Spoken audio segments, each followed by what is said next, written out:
오픈함스 교회 성도 여러분 안녕하세요. 땡스기빙 연휴 잘 보내셨습니까?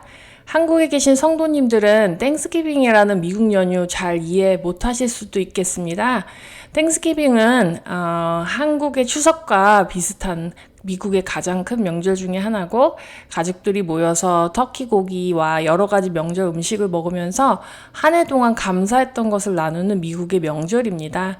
저는 19살 때 미국에 와서 땡스기빙을 혼자 기숙사 방에서 처음 보냈습니다. 가족이 모두 한국에 계시기 때문에 미국에서 생활하는 동안 혼자 땡스기빙 명절을 보내는 경우가 많았는데, 저는 그래서 빨리 하나님과 식구가 된 것 같습니다. 땡스기빙 때마다 하나님과 감사함으로 교제하고 안식하고, 또 하나님과 먹고 마시는 이 가족 관계가 저에게는 참 소중하고 귀하기만 합니다. 혹시 이 예배를 온라인으로 보고 계시는 분들 중에 혼자 땡스기빙 보내신 분들이 좀 있을 것 같기도 한데요. 하나님과 함께 감사함과 안식함으로 보내는 땡스기빙을 축복하고 기도로 올려드립니다. 오늘 말씀은 출애굽기 27장 1절에서 3절입니다. 오늘 말씀 출애굽기 27장 1절에서 3절 다 함께 보도록 하겠습니다. 출애굽기 27장 제가 읽어드립니다. 너는 조각목으로 길이가 5규빗, 너비가 5규빗의 제단을 만들 때 네모 반듯하게 하며 높이는 3규빗으로 하고, 그 네 모퉁이 위에 뿔을 만들 때 그 뿔이 그것에 이어지게 하고 그 제단을 노스로 싸고, 재를 담는 통과 부삭과 대야와 고기 갈고리와 불 옮기는 그릇을 만들 때 제단의 그릇을 다 노스로 만들지며. 아멘.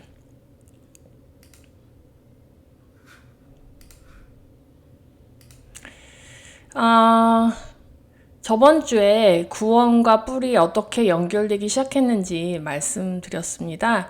뿔은 승리와 능력을 상징하고, 아브라함이 숫풀에 뿔이 걸린 순양을 이삭을 대신해서 번제단에 제물로 드렸을 때 이것이 하나님의 전적인 공급하심으로 예수님을 통해 이루시는 구원의 승리와 능력이라고 말씀드렸습니다. 성경에서 구원과 뿔이 연결되어서 구원의 역사가 전개되는 내용이 레위기 4장 속죄제에 관한 규례와 레위기 16장 대속죄일에 등장합니다.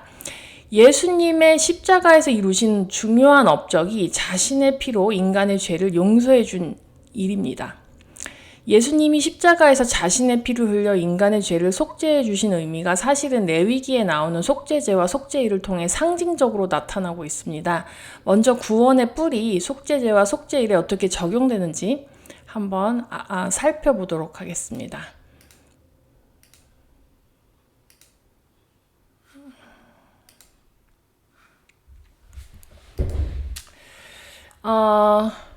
속량에 대해서 말씀드렸을 때 속량의 의미 중 카파르 공부할 때 속죄소와 속죄일을 집중적으로 살펴보았죠. 속죄 히브리어 어근을 다시 기억해보면 덮는다라는 의미가 있다고 설명드렸는데요. 여기서 희생제물의 피로 속죄소 위와 속죄소 앞을 덮어서 하나님이 인간의 죄가 보이지 않게 덮어주셔서 지성소에서 우리를 만나주신다는 것이죠. 이렇게 지성소 안에 속죄소에서 피를 덮는 날은 1년에 한 번 대제사장이 정해진 날에 행할 수 있는 대속죄일 행사였습니다. 대속죄일은 이스라엘 모든 백성의 죄를 속죄하는 날이었습니다. 이 대속죄일 행사 외에도 1년 동안 이스라엘 사람들이 죄를 지은 것을 깨달을 때마다 그 죄를 용서받기 위한 속죄 제사를 언제든 드릴 수 있었습니다. 대속죄일 제사와 속죄제 제사의 공통점이라고 한다면 두 제사 모두 뿔에 짐승의 피를 바른 것인데요. 대속죄일에는 성소 안에 분향단의 뿔에, 속죄제 때는 누구의 죄를 속하느냐에 따라서 분향단 혹은 번제단에 달려있는 뿔에 피를 바르는 과정이 제사 의식이 포함이 되어 있었습니다. 사실은 대속죄일과 속죄제, 제사 둘 다 다소 복잡한 제사 과정이 있었지만 오늘의 포커스는 구원의 뿔이기 때문에 정확한 제사 절차에 대한 설명은 생략하도록 하겠습니다.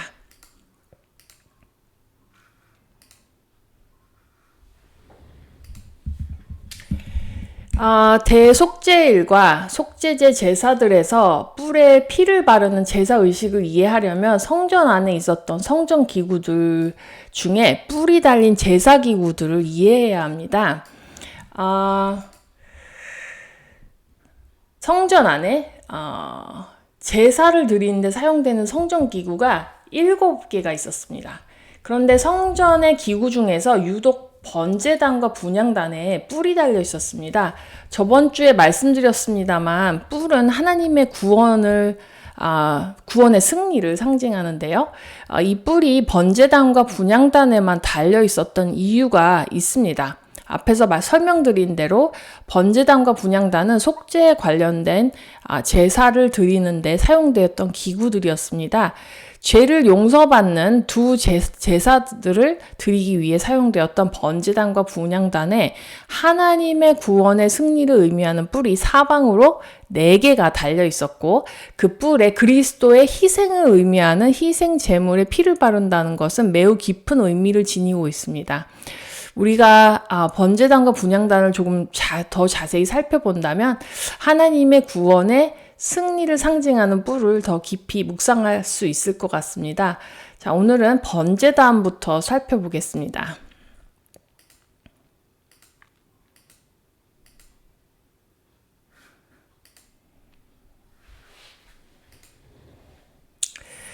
번제단은 성전의 뜰에 있던 제사기구였습니다. 성전 아니기는 하지만 성전의 뜰은 하나님의 심판을 아직도 받아야 하는 세상을 의미합니다.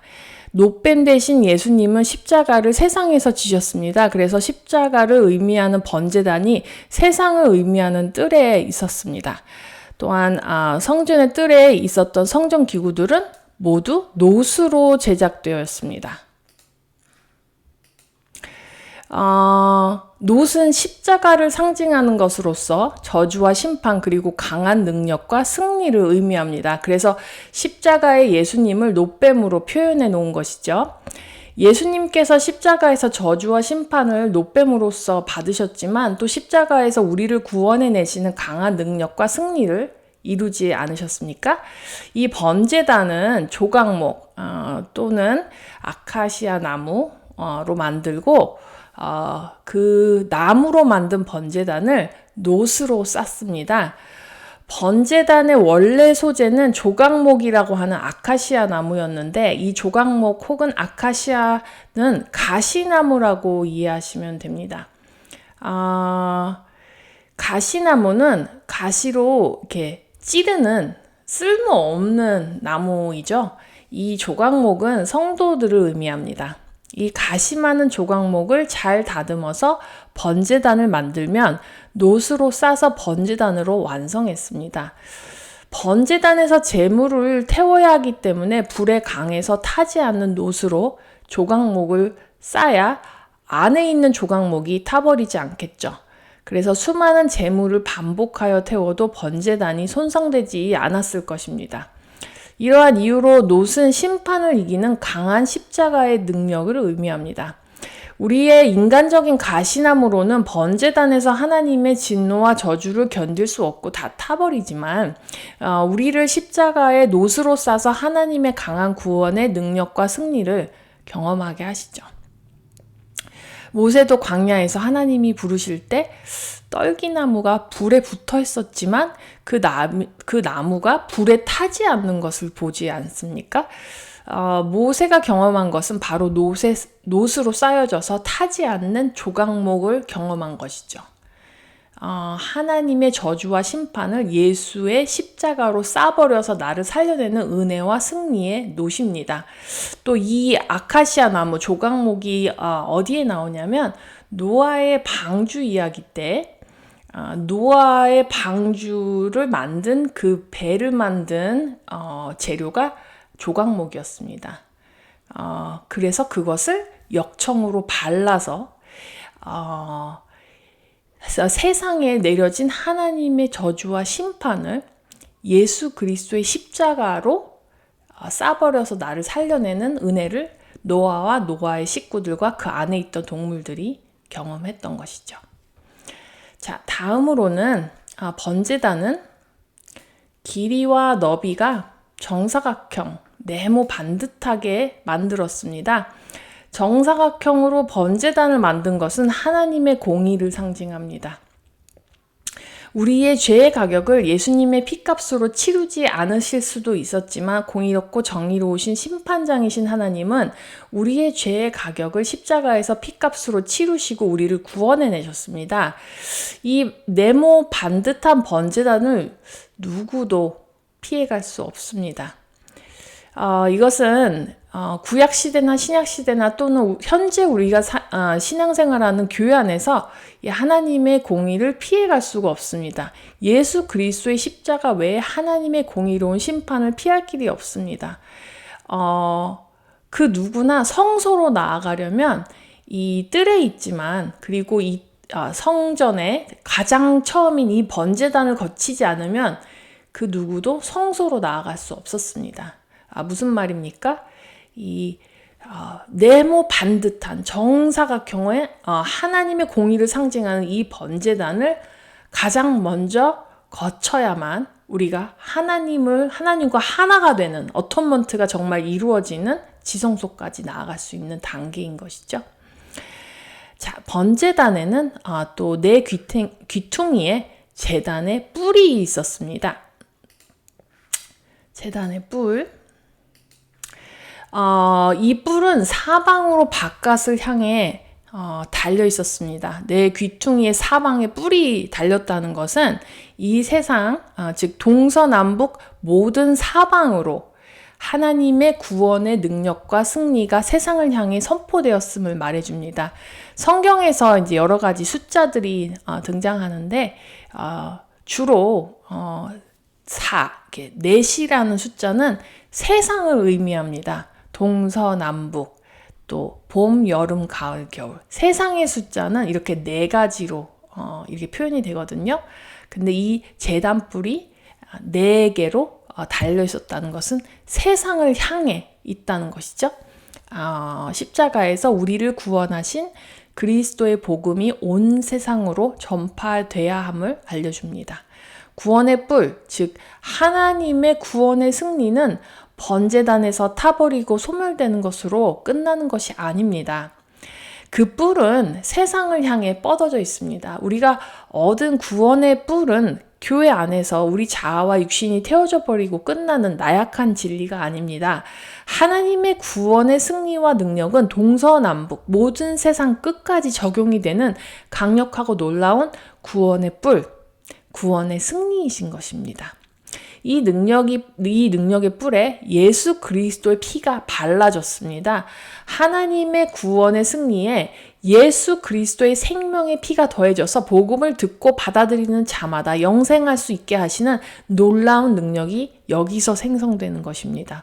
죄로 죽어가는 사람들을 살려내는 능력이 이 번제단의 뿔과 거기 발라진 예수 그리스도의 피의 결합체에서 비롯되는 것입니다.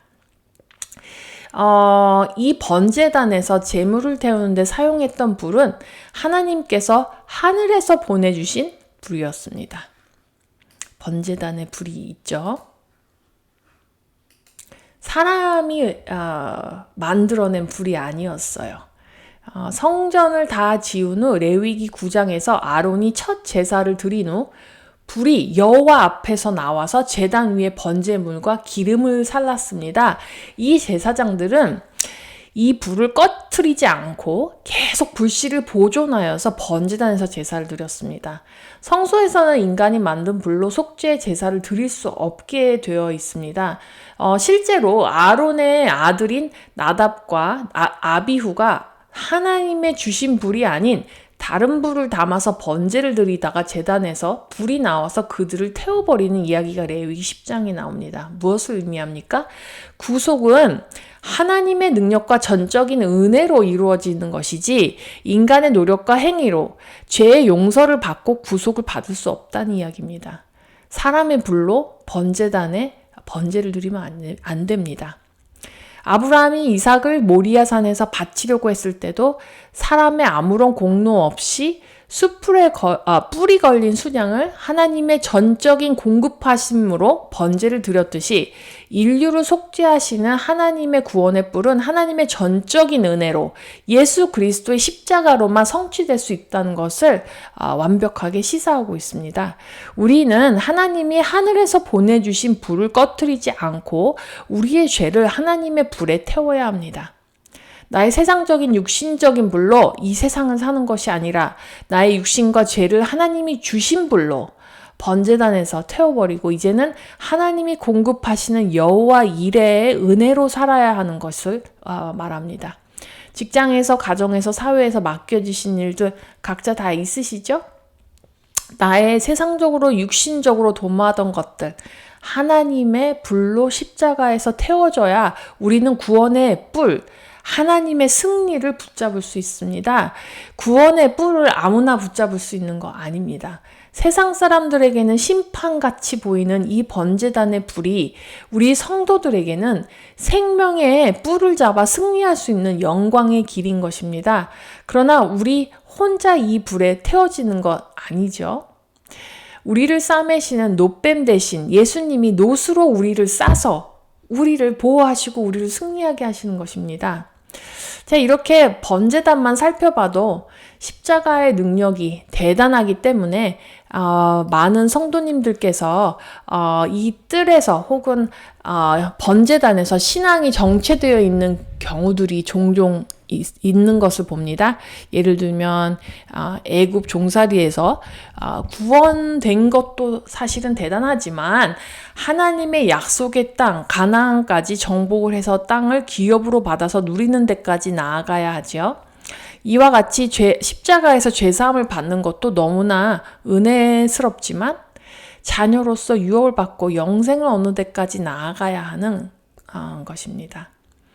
뜰에 있는 번제단에서 받는 죄사함도 너무 감사하지만 우리는 성소와 지성소를 들어가서 하나님을 만나는 데까지 나아가야 합니다. 자, 다음 주에는 뿔이 달린 다른 성전 기구인 분향단에 대해서 알아보도록 하겠습니다. 사실 번제단과 분향단의 구체적인 부속품들이 더 많이 성경에 나오고요. 그러나 오늘 다 설명드리지 못한 이유는 우리가 구원의 뿔에 대해서 배우기 있기 때문에 그 내용이 조금 흐트러질까 염려가 되어서 오늘은 구원의 뿔과 관련된 성물에만 집중한 것을 이해해 주시기 바랍니다. 자, 우리 이제 기도 중에 오늘 말씀대로 우리가 제단 뿔을 붙잡을 수 있도록 하나님께 간구합시다. 하나님 아버지, 조각목처럼 정말 쓸데없는 저희를 이 번제단의 기구로 사용하여 주시고 우리를 노수로 쌓아 주시고 주님의 뿔에 정말 주님 그 귀하신 주님의 보혈의 피를 바르셔서 우리가 정말 하나님의 불로 거기서 정말 타버리는 그런 놀라운 역사를 정말 주님 이 작은 성물에 정말 주님 다 담아주셔서 우리로 하여금 이것을 깨닫게 해주시니 감사합니다. 아버지 하나님, 오늘도 정말 구원의 뿔 하나님의 승리를 우리가 정말 동서남북에 이것을 자랑스럽게 아주 만방에 선포할 수 있도록 저희 입술과 저희 모든 행동이 정말 그렇게 향할 수 있도록 도와주시고 아버지, 저희들이 정말 이제 하나님의 불로 우리의 육신적인 것은 태우고 아버지 이제 정말 우리가 지성소로 나아가는 그 자격을 입을 수 있도록 아버지 정말 우리를 깨끗하게 하여 주시고 우리를 정말 주님의 것으로 삼아 주시옵소서. 주여 감사드리오며 예수 그리스도 이름으로 간절히 기도했습니다. 아멘.